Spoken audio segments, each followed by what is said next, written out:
And we're back. Welcome back over to the Patreon show. This is Patreon show, subscriber show number 97. I'm Mo Stewart. That's Gareth Roberts dancing around like an idiot. Hello. But that's what you all love him for. That's what I love him for, mostly.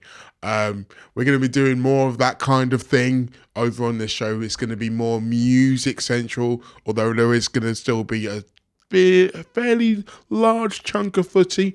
I did ask on Friday for all of your questions, and we didn't get a chance to go through them in the free show, but we're definitely going to dig into a couple of them on the course of this show because there were some absolute belters in there. But I wanted to start with the Klopp doc, as I keep calling it, even though technically it's not just about him. He's a bit like cock block. Yeah.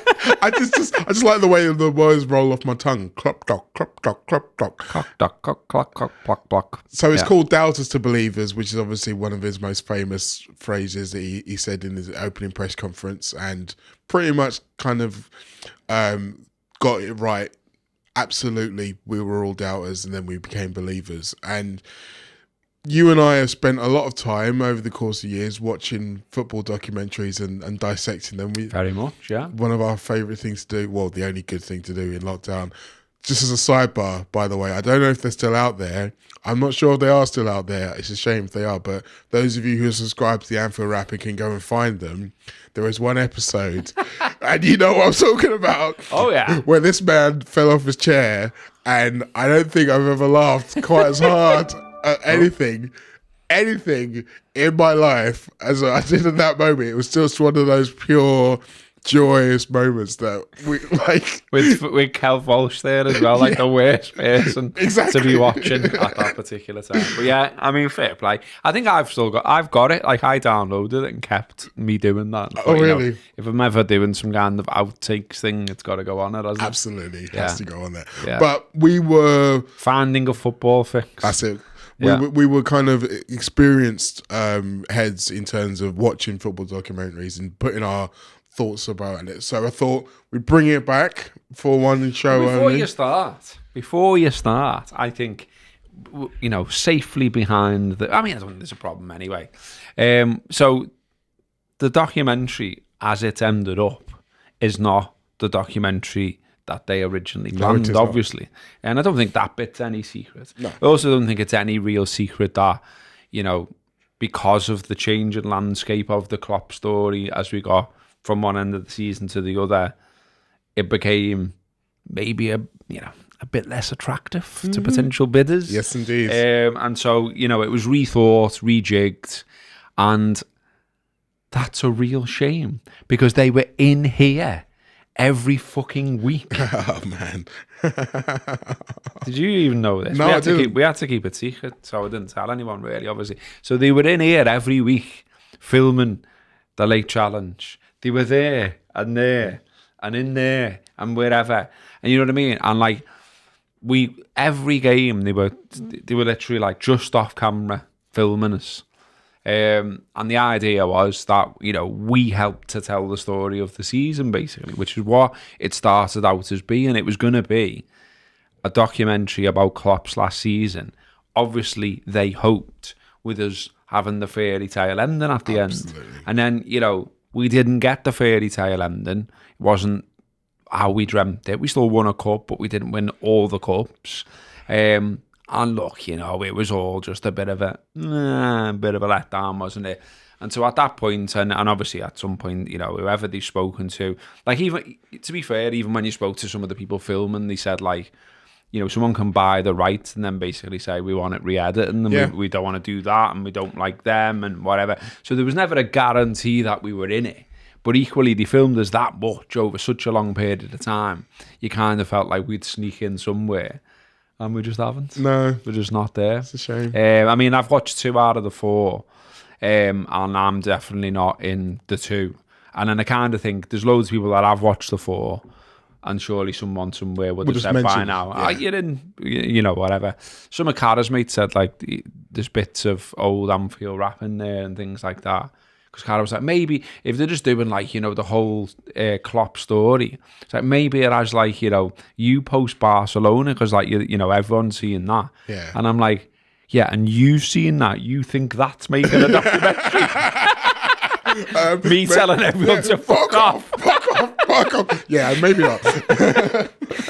So yeah, maybe not that bit, but yeah, I mean, if anyone has watched it all the way through and found a bit where we made it sound, but I don't think we did, because I know that there was loads of other people they filmed in a similar way, and I've seen like one was Mike from Radio Merseyside. Yeah. Now I've seen him creep in. He has.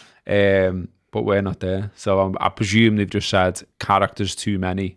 See you later. Yeah, So we're not like there. you say, it's the whole editing and how whoever takes up the rights to decide to want to tell the story, you're at the whim of it. And I mean, for those of you out there who have never really been in the situation with documentaries and never really known those kind of things, they happen all the time. Pretty much, it's actually quite rare for someone to start with a treatment and an idea and have it seen through to the end, and then you get to the end and it's pretty much the same thing. How many shows have we done? Soz, everyone. You don't mind on this. This one's never as organised or as professional. No, is it? there's not going to have any copyright issues with that one. No, either. we'll be all right. But anyway, so it's very rare that you'll see a documentary the way it's pitched to someone in the initial meeting and how it comes out at the end as being the same. Ironically, one of the rare examples of this is the Klopp documentary that the Anfield Rap did, because I remember I was chatting to Phil about that long before it became a thing, and it very much was exactly how it ended up, even though they had to kind of jump through quite a few hoops with the old Erdinger in order to make sure that everything went as smoothly as they wanted it to. But it's a shame, like you say, for people who put in so much effort into this project for them. But let's focus on what we have seen, because it's one of those where they tell the stories at two different points. So they go back in time and tell the story of Klopp and how he became Klopp, but also telling the current story of the end of that season. And there are different parts of it which I think are more or less exciting. So first of all, with the kind of the old Klopp stuff, like, because as I just mentioned, the Klopp doc that Anfield Rap did, they did that part very well. So there wasn't anything that I didn't know in that part. Was it the same? Would you say it was the same? Yeah, I read all that. I mean, when we got him, if you like, or when we knew he was coming, all of that. Like, I've read all the, the Honigstein book and, blah, blah, blah. And so, like, I sort of knew all the story and how he became a manager bit, and, that it wasn't the plan to be the manager and all of that. Knew all that. There was some little bits of footage that I hadn't seen before, like extra bits of him playing. Yeah. And like, I've only watched 2 out of the 4, like I say, but what I liked about it, I like just seeing him again, to be honest, because like he's such an incredibly charismatic bloke, isn't he? And like he's funny, and like we spent not physically with him, but nearly. If you know what I mean, like he's sort of like you've got an attachment to him, obviously, because of what he did for the club, how often he was, how long he was our manager and all the rest of it. So it's just sort of like good to see him. And like, he's funny, isn't he? Like I say, he's really good at these things. Like I like the bit where like they were kind of politely trying to say, you were a bit shit. And he was like, I know, I'm all right with it. You don't need to dress it up. Like, do you know what I mean? Like stuff like that. And I liked when he was like, basically saying like, in fact, this really charmed. I absolutely loved where it shows you him playing padel, however you say it, with Linders, and then he's like, he's such a bad winner, and he's like, there's just bits where, and then he just showed him on the court, and he's like, fuck off. Like that whole part, I think, is so illuminating. Not just because it's funny, because you get to see himself, but the dynamic between those two, which I just think is like, that's so much a big part of the story in so many different parts. But yeah, you can just imagine, like, when he says he's a bad winner, and you can see it, and you can just, like, when he's talking about, he celebrates halfway through, and then he just shows him, 2-0. You can see Pep Linders being one of those guys who's just like, when I'm annoyed, I just want to punch your head in. But at the same time, there are other moments where he's just like, he clocked Trent from day one, and he was on at him and saying, get this kid in the team, get this kid in the team. And the way you can tell why the players respond well to Pep, like even the bit where there's a bit later on where he's talking to Darwin Núñez, and it's clear that Darwin's having a bit of a rough time, but the way that he speaks to him and the way that he's able to kind of pump him up is it's just like, right, you can see why that would work on a player. But yeah, Pep, he is, and like even the difference between Klopp describing them as the couple and him describing them as brothers, I just thought that was really fascinating as well. It's just like, yeah, Klopp's like, yeah, he's like my nagging wife, but Pep's like, yeah, he's like my older brother, really. Like, you know, like we love each other. We're honest with each other, but we love each other really. But one of my favorite things about this doc is not only just that, but the kind of the theme running through of Klopp and the academy, and how rare it really is to have a manager of his status and standing being not only so connected to the academy on day one, where you think it's a nice photo opportunity, but then you see that scene run all the way through to the current season where it's like, shit, we've got no players. And then he's there watching them again. And it's like, well, this is it. He's literally walking it like he talked it all that time ago. Yeah, and you can see that with the, you know, again, we sort of said, you knew this. The documentary isn't telling you something you didn't know, but, you know, like the relationship with Curtis and them knowing that Curtis always was a talented lad and with plenty of confidence. And if anything, you had to reverse it the other way a little bit. Again, anyone who sort of ever even just saw highlights of Curtis when he was younger would know that. Yeah. Because he's like Rabonas and skinning everyone and putting things top in and all that kind of stuff. And it's like, yeah, that's all great, mate. but also, you've got to do a bit of this and a bit of that and a bit of discipline and win the ball and hold your position and all of that kind of gear. But yeah, I mean, look, you know, obviously, I absolutely hate Roy Hodgson, and I've made that very clear over the years.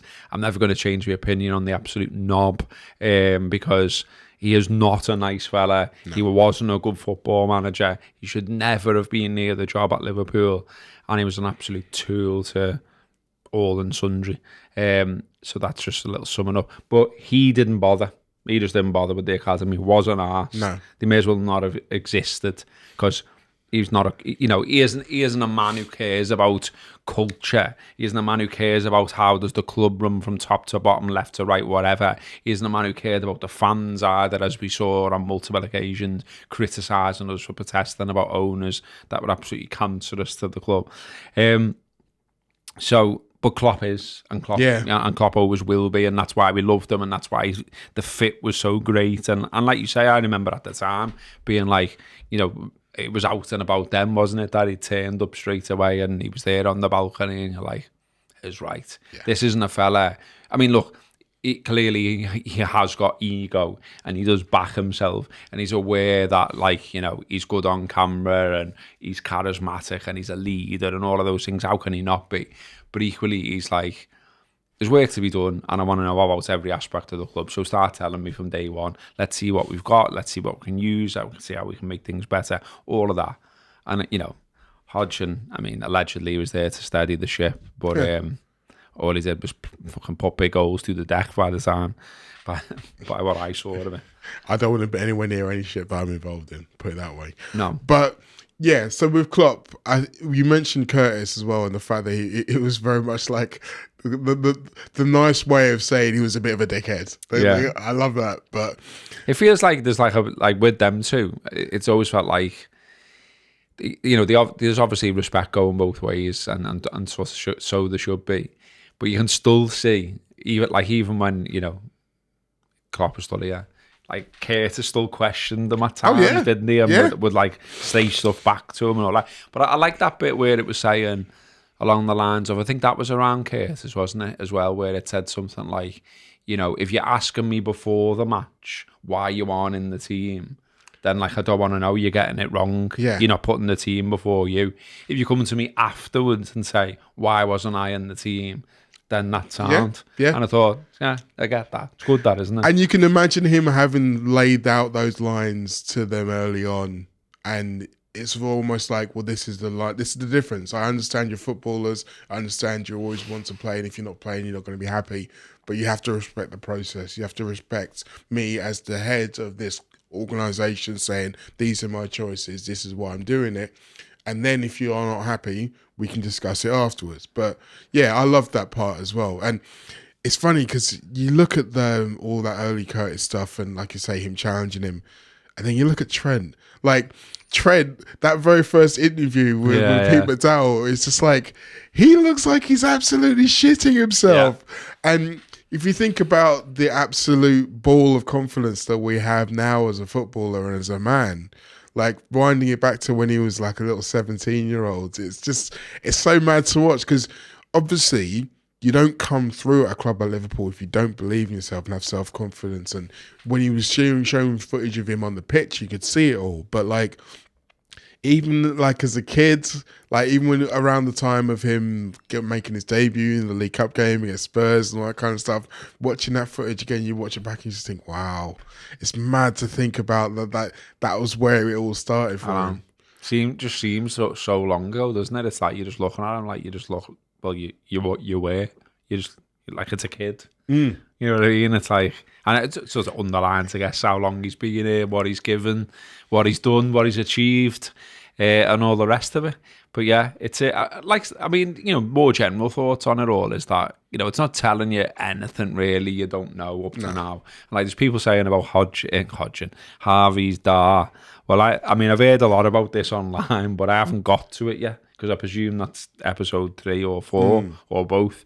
Someone in the comments saying like they thought it was actually a documentary about his dad. At one point he was in it that much. But no, I haven't reached that bit. Apparently there is a bit where he says something like, when we signed for Liverpool. Yeah. And like, I've seen a few people saying like, it's a bit mad, like it shows all stuff where he sort of like, bear in mind he's playing for a Premier League club and he's under the tutelage of Klopp, etc.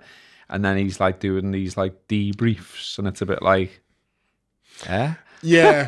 Well, I mean, because I haven't seen that. I have seen bits of that, and it is very much exactly like that, where he's like, and the way he talks about it as well is as if to say, well, yeah, he won't always agree, but he'll respect my opinion, and it's like, well, yeah, because you're his dad, and he would respect your opinion. But if your opinion differs from the manager, he's going to go with the manager. Like, I don't think that part was really shown.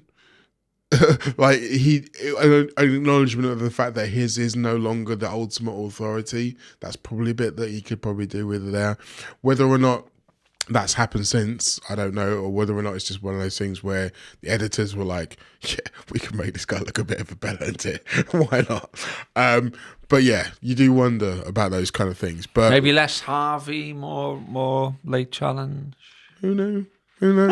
But some of the other things I wanted to talk about is the Klopp, and about how the perceptions of him now, as him being the legend, seems very smooth sailing. There was the West Brom game, and then from there on we were all together, and it was only going to be good from there on. It's like, nah, people weren't having him for a long time after that. Like, there's a moment where they do the clip from the BBC Radio Merseyside phone in. Pardew.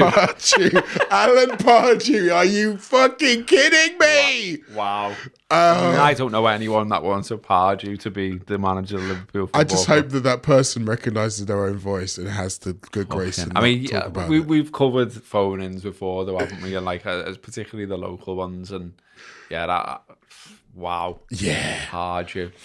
I mean, I question some of the people that ring them sometimes. I'm like, is that really your opinion, or do you just want to be on the radio? Do you know what I mean? Have they just kind of pumped you up a bit? I've said, like I said about it before. The fellas that used to ring in, and me and all my mates used to buzz off them, like, all right, Sharky, you couldn't get to the match today. For the medical reasons. But I just wanted to say that Peter Beagrie, right? If he just beats 10 men and then comes back and beats them again, there's no end product, Sharpie, let you know what I mean. Loved all that. Oh yeah, classic, absolute classic. But when I was watching that and seeing the way that people were either saying, "Oh yeah, Klopp can't sort out defense," and you know, maybe he's too much of a maverick. Yeah. behave. What? And It's like most wanted manager in the world at the time. but it did give me a tiny little bit of sympathy for Arteta, because it's like people forget what it was like before he was there, and now just assume, well, because he's done good a little bit, what is good enough? It's not good enough. It's not good enough. It's like there's always got to be something else, and until you start winning, it's always going to be like that. But thankfully for all of us, Klopp did start winning. Yeah. And then it got very good. I'm not actually really delved into that whole kind of like win the Champions League, win the league part. I'm assuming that that's coming in like 3 and 4. Yeah. Yeah. So we'll dive into those when we get the chance. But for now, I was gonna say, like, not necessarily a 4 or 5 star, absolute astounding, legendary documentary. It's just safe, isn't it? It's like, you know, I've seen lots of stuff about, you know, like when the trailer first got dropped and it was like, it's coming out on such a date and all that. There was all like, you know, because we've now reached a stage, haven't we, in life, society, whatever, where whatever you do, whatever anyone does, there is a critic there waiting. And it's like, when that was announced, I was like, what the fuck, lad? Why is that coming out in the middle of a fucking, we're going for the title? It's like, what bearing will it have on any of that? And like, you know, I genuinely didn't think there was a problem when I heard it was coming out. And now I've watched 2 of them. It's got nothing to do with what's going on now. Absolutely. We'll have no bearing. There's no secrets. There's no behind the scenes stuff that's going to be like, you know, suddenly someone's going to run off with it and work out how Slot's doing things or something. Like, do you remember like all the fuss and fury about Linda's book? Oh yeah. Fucking yeah. And it was so it was like similar to that, some of the stuff I saw, and I just thought, no lads, it's fine. It's just a documentary, not even the one they originally planned. And like, if you don't want to watch it, don't watch it. And if you want to watch it, watch it. And yeah, it's just very safe. There's nothing in it. It's not a Sunderland Till I Die documentary. No. It's definitely not the fella who I loved when we did that thing. I forgot his name now, which is not great prep. You know, the one who told them to go and team up and go and get the dinner. Yeah. Oh, John, what's his name? Sinnott. John Sinnott. That's it. My God! What? Like, did you see that amazing interview about literally a few weeks ago? No? I think it was in like one of the broadsheets. So the fella that he has the massive go at and like basically sacks him in front of the rest of the dressing room. Someone got the 2 of them together and like they did an interview together after all these years, and like he said sorry to him and all this. Wow. And it was really good. Yeah, I'll check that out. It was really good. Yeah, so for anyone who doesn't know, just look that up. What was the documentary called? It is on YouTube and it is really good, and we did cover it in that previous thing. It's about Lincoln City, wasn't it? Yeah. Okay. Why is it? It's literally not coming up now because I'm trying to make the point. It's so good. It's so old school. It wouldn't happen now, would it? I don't think. You'd like to think not. No, but it was iconic and very much of its time. But yeah, I love the fact that they brought them back together. It was really good. Definitely get into that. I love that. John Sitton. I'm saying Sinnott. That's where I'm going wrong. Yeah, really. Of all the ones I wonder if you can hear this. Actually. And it's going to do an advert thing. Forget it. Go and look at it yourselves. Just Google John Sitton. Bring your fucking dinner. Yeah. And Such a great line. I mean, it's the best. It's him ranting at halftime to Leighton Orient, and the documentary was called Orient Club for a Fiver. And yeah, it was in the Telegraph, 6th of February. They got John Sitton and Terry Howard, who's the one he's having the go at. They got them together in a pub and got them to talk. It's good. Nice. So yeah. Anyway, moving on. We also asked about some of your questions. It's probably time to do that now. Yeah. Because there's some really good ones in there. So 2 people, in fact 3 people really asked similar versions of the same question. So Tom Dunn and Mark Chase are the ones who I picked out. So I'll ask this to you. Chavy's like... Yes. Couldn't resist a good one. No. So anyway. Saz. I'm sure he gets it a lot, to be fair. Yeah, I think so. With the new goalkeeper, Ashvili, joining next season, what do you think will happen regarding Kelleher? I'd say he'll likely move on this summer.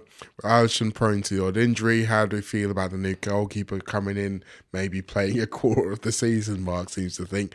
Hopefully his boss. So it's been a little bit about Ashvili in the last couple of games. Some negativity, negativity, because Valencia are currently in the relegation zone. They are shit. They are conceding a lot of goals. I think there was a game at the weekend where they were 3-1 up and it ended 3-3. And there was also a piece in The Athletic recently, and the piece in The Athletic seemed to kind of shy away from the idea of him being part of the problem. Yeah, and I read that. But then there's been another piece this afternoon from Theo Squires in The Echo, in which it was a bit more like, well, yeah, he is a bit of a part of the problem here. And I don't know, personally, whether this is one of those situations where he's finding it hard motivating himself in a relegation battle when he knows he's going to Liverpool. He's going to Liverpool. And let's think about this. How many times have Liverpool signed a player and said, okay, well, you're going to come to us in a year, and that player has had a brilliant year between signing for Liverpool and joining Liverpool? Naby Keita didn't. Divock Origi didn't. And now it looks like Ashvili isn't. Like, can we maybe just start signing players at the time that we want them to start playing for Liverpool? I know, it's weird, isn't it? I mean, I never liked it with Naby. Remember, Divock got voted like one of the worst players in the league, didn't he? When he went off and did that, and it can't be right, can it? Like, mentally, just in general, like, bring it down to the context of whatever job anyone watching or listening does. Like, imagine they said to you, so you're gonna have this boss job in a year. Yeah. So in the meantime, be really motivated and continue to do a great job here, knowing that you're leaving in a year. And everyone you're working with knows you're going. You know you're going. Your family knows you're going. Like, Ashvili is literally learning English in prep for going to Liverpool. Like, and he's not asked, is he? They've got, like you say, the shit. The sort of, like, the owners have let it all go to rack and ruin, which is a shame because Valencia is a great club. Absolutely.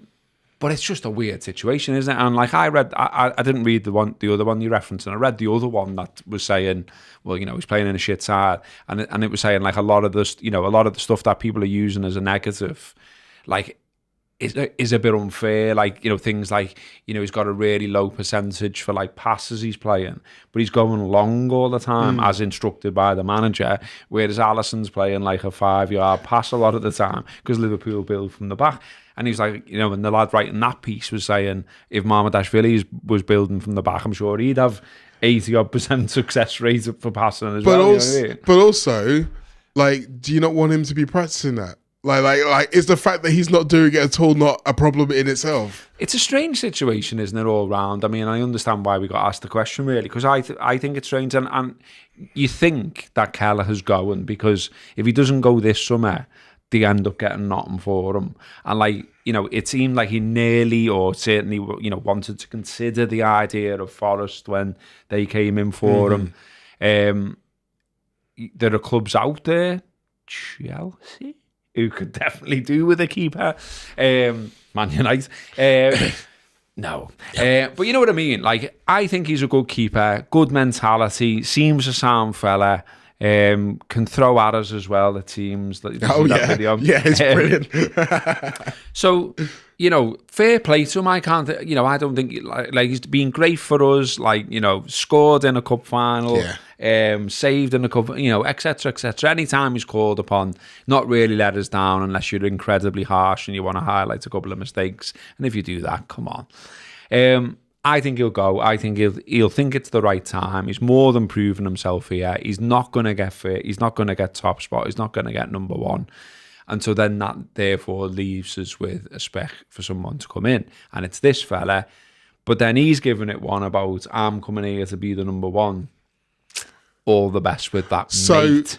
I haven't on its own got a problem with him saying that, because I want him to be confident enough to believe that he can do that. As long as he doesn't like massively believe it. Well, no, as long as he doesn't get a cob on when he arrives. Yes, yeah. As long as he doesn't get a cob on when he realizes that's not going to happen. Because I think, personally, in order for him to reach his full potential, he's going to have to do the same thing Kelleher did, which is spend 2 years learning off of Alisson. Because look at how much better Kelleher got over those last 2 seasons, where I have him trained with Alisson week in, week out, day in, day out. He then got his opportunity to play those games and to understand why Alisson's as good as he is. And he elevated him. And I think Mamardashvili needs that. Because yes, he is playing first team football for Valencia. Yes, he's an international keeper, had a really good Euros, etc., etc. But there's things about playing for a Premier League team, there's things about playing for Liverpool, which, as we've already said, with Valencia, doesn't play the same way. He's going to need to know how to deal with those things. And you can have personality and presence and all those kind of things as a goalkeeper, but you still need to build your skill set. And so I think that it works out quite well, or could potentially work out quite well, if he has the right mentality. The other mad thing we haven't even mentioned is the third keeper, Yaros, who's also out of contract at the end of the season. So we're either going to have to give him a new deal and send him out on loan, or lose him for nothing, which I'm not sure how we got into that situation either. I mean, surely there's a plan somewhere along the way. And like, look with Mamardashvili, he's 24, isn't he? And like he's given a big one about Ballon d'Ors and all kinds. I mean, fair play. But I kind of think, stroke hope, that you know, they do, you know, they've been known to do their due diligence around personalities and all that. And it's a weird one with the keepers, isn't it? Like, you know, we talked before about like open training and stuff like that. The keepers are in their own little world, aren't they? It's like their own little club almost. And it's like they train like very tightly with each other on a daily basis. So he needs to get on with everyone else. Yeah. I mean, you know, there's a rogue conspiracy theory, which everyone who regularly watches knows I like to dream up every now and again and get major hits on our social media channels. Woohoo, baby! Maybe the wild conspiracy theory is Saudi are coming in for Alisson, and he's just going to be the number one. Yeah. So that is not as wild theory as you normally come from. Because they were definitely sniffing once before, weren't they? Yeah, and I mean, Alisson himself admitted that he gave it serious consideration at the point when you knew Jurgen was leaving. Obviously, 12 months down the line when we've probably won another league title, and that may well make him think that, you know what, maybe I could get another two or three big cups here and then go off. But again, I just think that it makes more sense for Liverpool to keep him and Mamardashvili and say to Mamardashvili, see how many games Alisson missed in the last 2 seasons. Here's your chance. You're gonna get your chances. Yeah. You're gonna get games. So, moving swiftly on to something a little bit more fun. Donna McCormack wants to know, what Liverpool goal would you recreate Phoenix from the Flames style? I've got 2, I think. I mean, the most obvious one has got to be Divock Origi.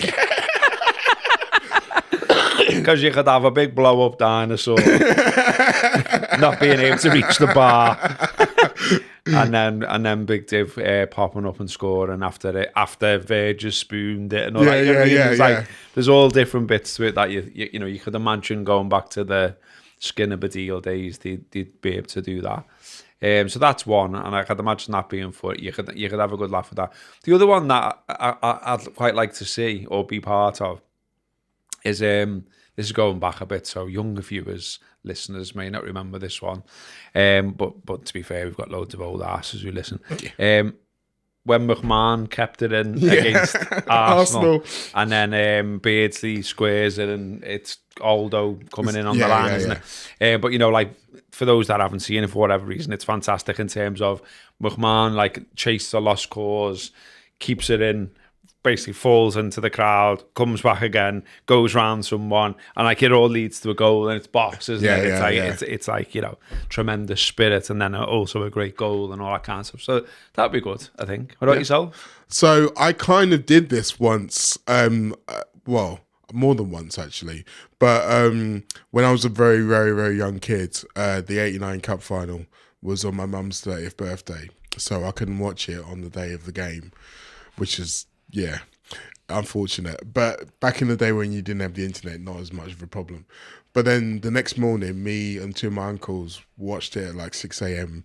And then after we finished watching it, I went out and tried to recreate Rush's header, the winning goal, where like he just kind of like curls himself into the ball to try and nod into the corner. Like me, no lie, me and my uncle spent 3 hours trying to do that goal, and bless them, they indulged me in ways that they absolutely wouldn't now. So that was it. That's one. Also from a later era, John Barnes' overhead kick against Blackburn. You tried to recreate I that? tried to recreate that. Hell, lad. Yeah. Well, I just loved that. It was just such an aesthetically pleasing goal because it's just like you don't know how he's going to get up there, but then he just does get up there. And I always thought, how amazing would it be to score a proper bicycle kick? Oh, that was me. Hello. There's you. Like 10 seconds ago. Back in the future. Or back in time. Yeah, the idea of me thinking, how sweet would it be to properly connect with an overhead kick? And yeah, it's harder than it looks. It is indeed. Tell you that much. Yeah, it is indeed. Oh my god! I mean, just like if we're just doing like bits, like of whatever, whenever that sort of just sticks in your mind, like I'd quite like to recreate. And I'd probably just do it if you gave me a bevy and a bit of field.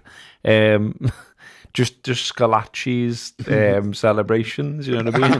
With the fucking the mad eyes and all that. Yeah.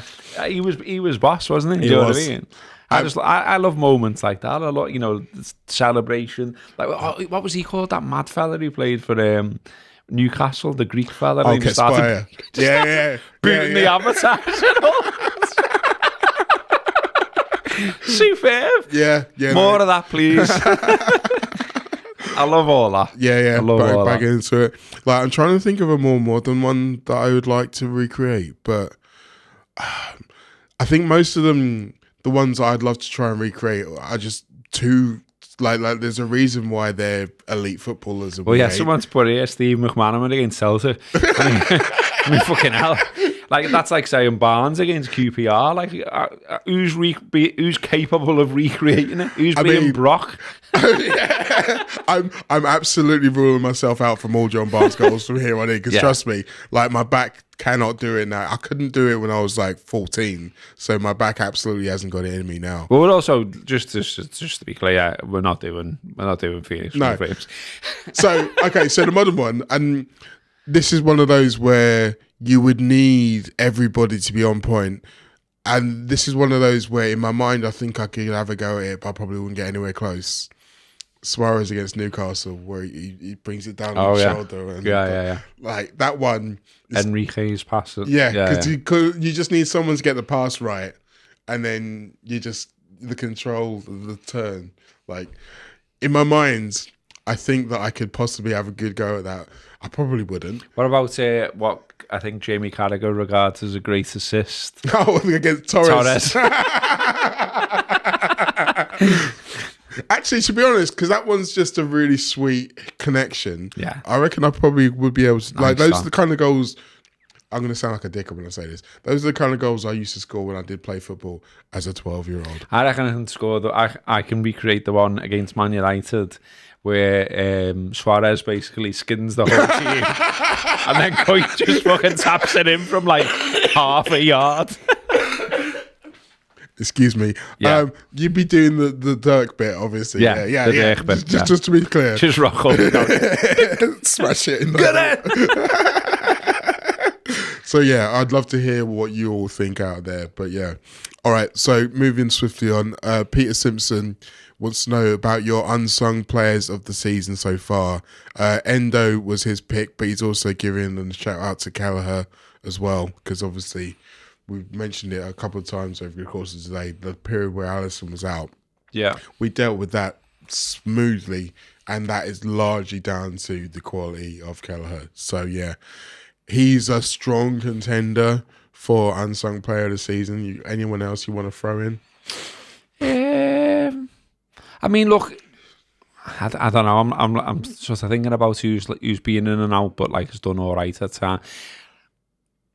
Like, I'm gonna sound a bit of a play. I'm not Simicast's biggest fan. No, I think it's fair. And I think we can definitely upgrade on him. Equally, I think there have been times where he's done all right. Yes, and I think he's done better than I thought he would do, if you like. And I think the managers liked him maybe a bit more than I expected, which is a really sort of like, tinged with shade way of saying he's done all right. No, only because you ruled out the obvious ones. Though, but I get it. He is a very good candidate for this, because it's like, if you were to judge him by previous parameters, you would have thought that no, he's not been possible at the level that he's brought in this season. But the hard thing about this question is that most of them by now have been sung.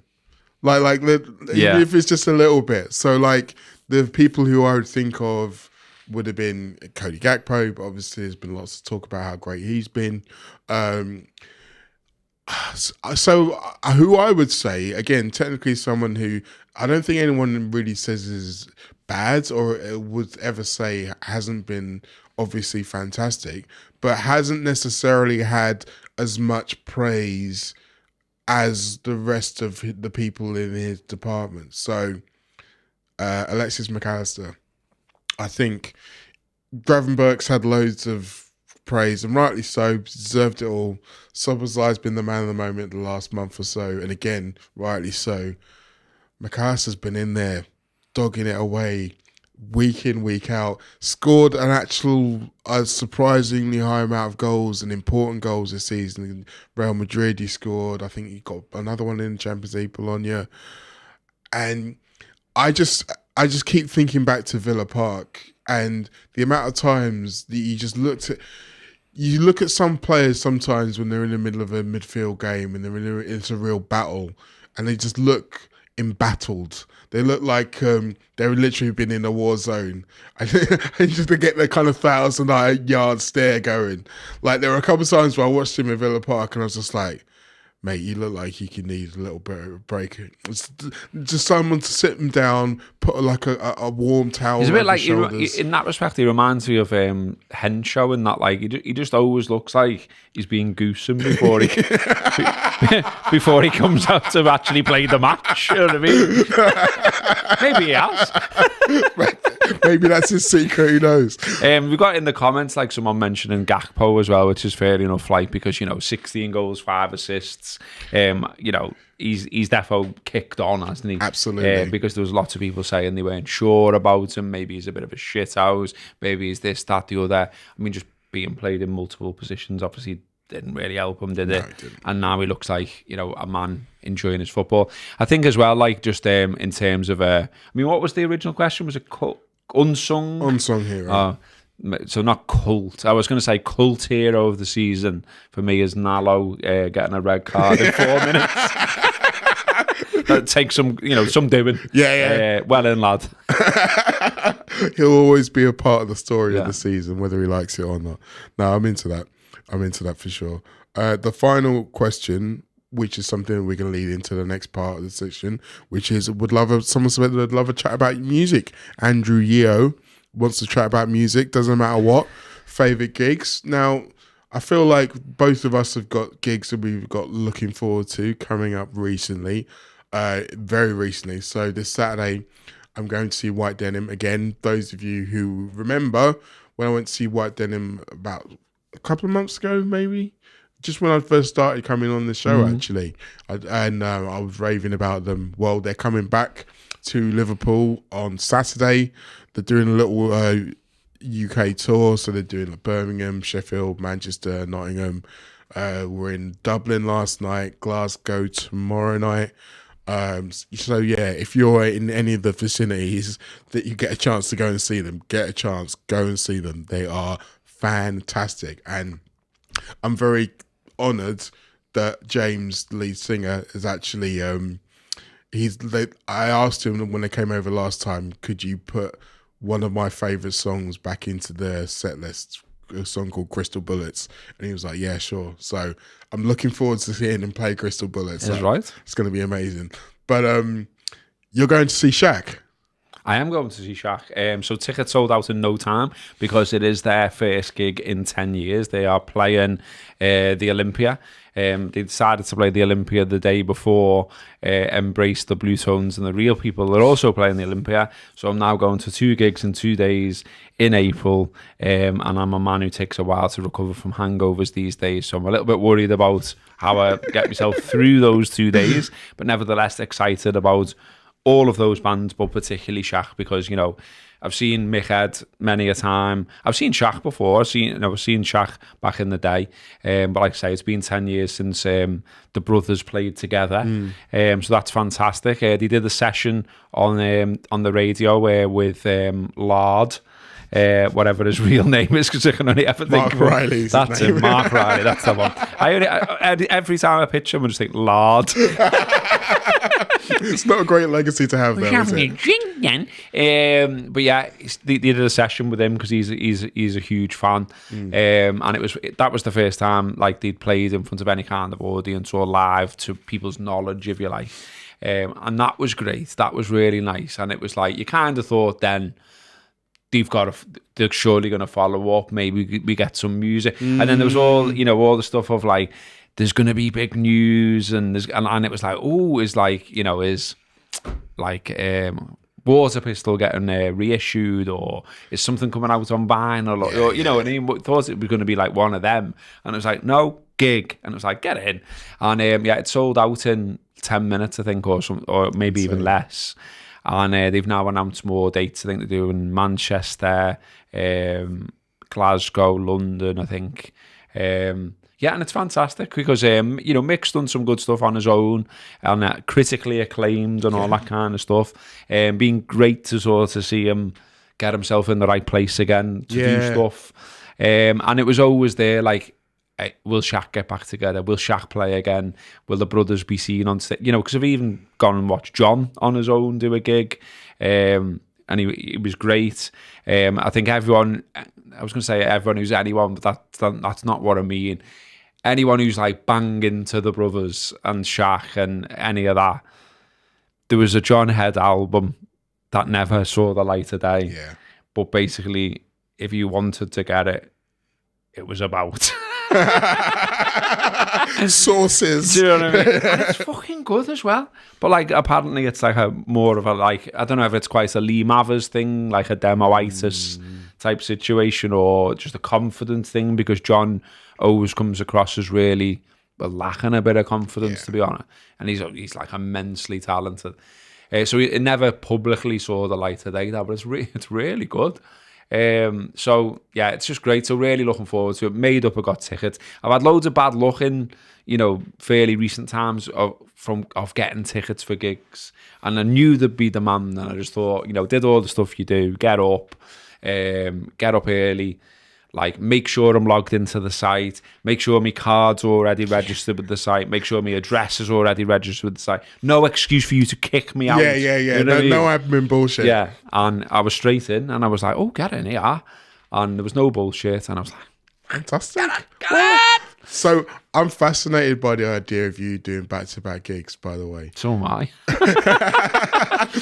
Well, like, because in theory, you can prepare for this. You can, in the same ways that you were preparing your body to walk up that bloody mountain, you can prepare yourself to deal with... Well, I should drink on multiple days. Well, yeah. Like, you think I'm joking? That's literally exactly what I'm talking about. Go out there and... go, well, I wouldn't say go ridiculously hard, but go semi-hard, Make sure, push the boat out a little bit, and then say, I'm definitely going to do the same again tomorrow. Not kind of be a bit like, oh, I was planning to, but I can't be arsed. So, again, find a moment. So even if it's like a match day, where okay, I'm definitely going to be going out drinking on this because it's a match day. The night before a match day, go out. And not kind of like think, oh, well, I'm not going to go too hard because I've got the match tomorrow. Do it. Put your body in that situation and see how you deal with it. Because I think you'll be fine. I think the thought of what it could be like is worse than what it will be like, personally. Well, the plan, but best laid plans and all that. But I mean, we were always going out, obviously, on the Saturday to see the aforementioned Embrace Blue Tones and Real People. And then there's quite a big group of us going to that. And then for whatever reasons best known to some of my mates' minds, if you like, not that many of them are actually bang into Shaq. So it's only two of us. Well, three of us who were going to Shaq, but there's a bigger number going to the other one. So there's only three of us doing the 2 nights, if you like. And so there's already, we'll take it easy on the Friday. There's that kind of chat, and it's like, will we though? Well, no. This is even more reason for you to not take it easy. So don't let them influence. And Liverpool will be playing that weekend. Yeah. So yeah, I mean, to be fair, like you're talking about prep.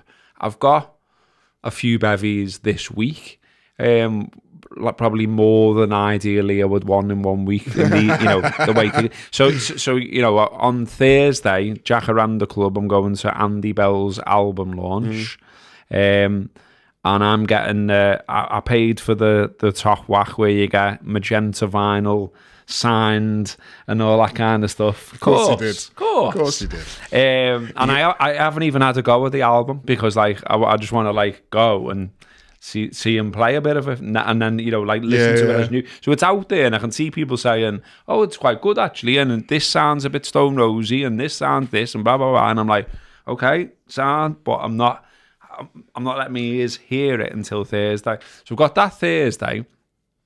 Then I've got a mate staying on Friday, which inevitably means probably have a pint. I'm trying to make it not a big one. But again... I'll see you on Friday then.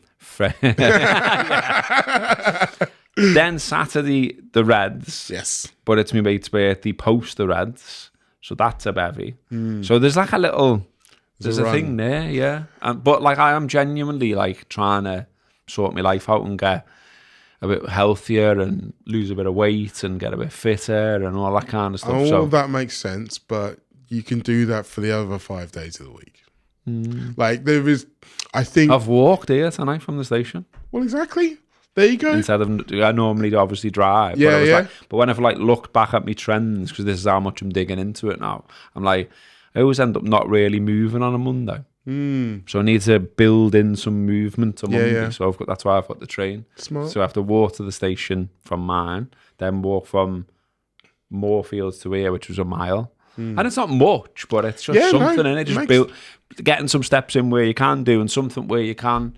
So yeah, that's the plan. Yeah, definitely. Get more active. I'm with you on that. So my area where I live, all the buses, there's like 2 weeks where there's no bus from anywhere near my house. And first of all, I was just a bit like, oh God, that's a ball ache. But now it just means that, so rather than just walking 50 yards from my house to the bus stop, I now walk the half a mile, I'd say, to Wavertree Technology Park train station. And then you get the train from wherever you're going to. And it's just baking in that little bit more activity, like you say. It's habits as well, isn't it? Like I think sometimes you'll just do something and you'll think, oh, why didn't I always do that? Yeah. Because so we've been doing this for God knows however long, and I've never done that before. Yeah. And then I just thought today, because I'm doing my own head in about it. I'm like, go out on your dinner, get up early and do it then. Go to the gym at 7 a.m. All things that like aren't going to happen realistically. And I was like, so how can I build it in? And I just thought, so I was like, could I walk from mine to here? So that was 6 miles. And I've walked more than that twice over the weekend. Yeah. Because I've been going out every day when I've got time and having walks. So I did nearly 9 miles on Sunday and I did 6 miles on Friday and I went to the gym on Saturday. So it was like, it's doable, but it's a lot of time where the only thing I'd really be able to do in the meantime is listen to podcasts or whatever. Oh, and a recommendation for a podcast while I'm on as well. Hello. So Mansplain, I believe it's called. Okay. Like mansplain. Yeah. So I'm in all. You won't be surprised. By this, Mo. I'm in lots of groups all over the internet about the Lars. Of course you are. with equally anal people who love the Lars to that extent. And someone somewhere posted into one of them, just listen to this great podcast about the Lars. Here's a little clip from it. But if you're as anal as I am, here's the whole podcast, which is 2 hours. And so I was like, oh, well, I'm planning a big walk. 2 hours is going to be about right for 9 miles. Excellent. Yeah. So I had to go with it. And it didn't know anything about it, just literally like took this lad's link, pulled it up in the podcast app, pressed play, started walking. And it was it's someone called Yassi Salek, who's like this. So she's the American host, and she had the fella out of Death Cab for Cutie. Yeah, Ben Gibbons. Yeah, who's a massive Lars fan. Oh, really? Yeah, like he thinks There She Goes is the best song ever. Wow. And so the pair of them though, were really well informed, and it was dead interesting, and they'd read the books and all of that. And and she's quite funny as well, to be fair. And it was just a really good listen. There was bits and bobs in it, genuinely, that a few bits that I hadn't heard before, didn't know. But it was just interesting to hear it from, literally from a fella who's been in a band and had success as well. And he was just like, he said, I've played this to lots of people, and someone will say it's really simple and whatever, and he'll go, yeah, Sam, you write it then. Yeah. You know what I mean? And then they were talking about, the whole, Mathers Must Live off that song. But they did the whole thing, like the Mike Badger stage and the changing lineups and the various producers. And there was even a bit about, he'd gone in the studio with Johnny Marr at one point. Mathers, which I hadn't heard that bit before, and apparently he couldn't even get him to commit to doing something. They talked about, I did know this bit, they talked about how there'd been various setups and lineups since, even in fairly modernish times, and he's still just trying to do the original album to how he wants it, and he's still not happy. And then he's got all these demos over here, which loads of people who've heard them said they're amazing and they're great songs, and there's definitely another album there, and he just fucking won't do it. And I just don't think it's going to happen, is it? But absolutely fantastic podcast. And also, interestingly, so one of them, you've done one and you're like, it's good, that. So the Lars with Ben Gibbard is the one I did. But then there's lots more there. They've done, just having a look through. Yeah, they've done a 2-parter, which I will be doing, about Oasis. And each of those episodes, so Oasis Part 1 is 3 hours, 26 minutes. Bloody hell. And Part 2 is 2 hours, 52. They've done a Blair v Oasis one. They've done just a Blair one. They've done a Happy Mondays and Stone Roses one, 2 parts. So anyway, it's good. So, if you're into all of that, look them up. Bandsplain is the name of the podcast. And I thought the one about the Lars was excellent. Wow. No, I love a good new recommendation, particularly one that goes into as much detail as that. Because sometimes with the pod, so there's a few that I listen to that are Song Exploder, which is I've had to go with that. It's good. Yeah, I really love that. And then another one, what's it called? I want to say it's Soda Jerker. That's it. Yeah, good, Soda Jerker. Yeah. Yeah. It's another really good one. But most of those are kind of very well contained. You could almost listen to a couple of them in an afternoon. But the idea of just diving deep into one band's world and staying there for 2-3 hours, I'm into that. I'm very much into that. We've done so much already. We've hardly even really scratched the surface of what I wanted to talk about again. We've not really done any of the awards chat. Let me just throw in to finish as well on this. I don't know whether this is true, and there's potential holes in it, but I liked it. Okay. So Ben said at one point in the podcast, he was talking about John Power. Obviously, I'm also a fan of John's stuff. John, for everyone who doesn't know, it formed Cast after presumably getting frustrated with the last situation. Now, the last song on the Lars album, the one that Lee absolutely fucking hates and told everyone was shit, isn't shit. But the last song is Looking Glass. And Looking Glass finishes saying, the change is cast, the change is cast. John then forms Cast. And the first song on the Cast album is I guess I'm all right. Guess I'm all right. Guess I'm doing fine. Do you think I miss you? Do you think I care? Do you think I'd lay down and die? Yeah. And he's like, you never even tried. yeah. And he's like, so is this? Yeah. But the only hole in his argument is the Lars did all right.